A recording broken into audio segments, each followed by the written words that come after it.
যারা চাঁদাবাজি করো, মস্তানি করো, আমি বুঝি না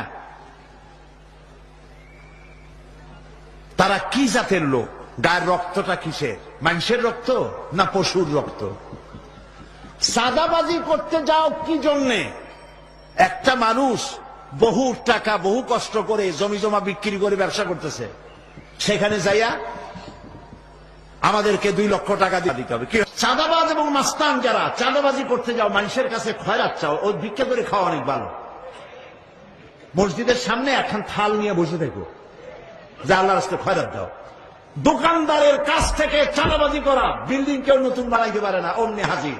গলায় সোনার চেন, হাতে কতগুলো আংটি, তারপরে হাতে মোবাইল, গলায় সোনার চেন।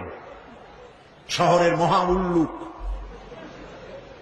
জানোয়ার বলতেছে এখানেই ফেলাইতে পারবে না, রব দিতে পারবে না আমাদেরকে সান্দানা দিয়া।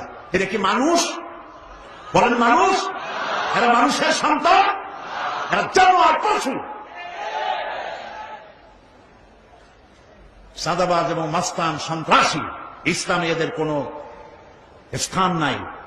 এদেশে যদি কোরআনের রাজ কায়েম হয়, সন্ত্রাসীদের মাথা কামাইয়া ঘোল ঢেলে দেওয়া হবে, যাতে মাথা ঠান্ডা থাকে। এই জন্য মাথা ঠান্ডা করিয়া বসে থাকবে, আর সকলের চাকরি দেওয়া হবে, কাজ করো আর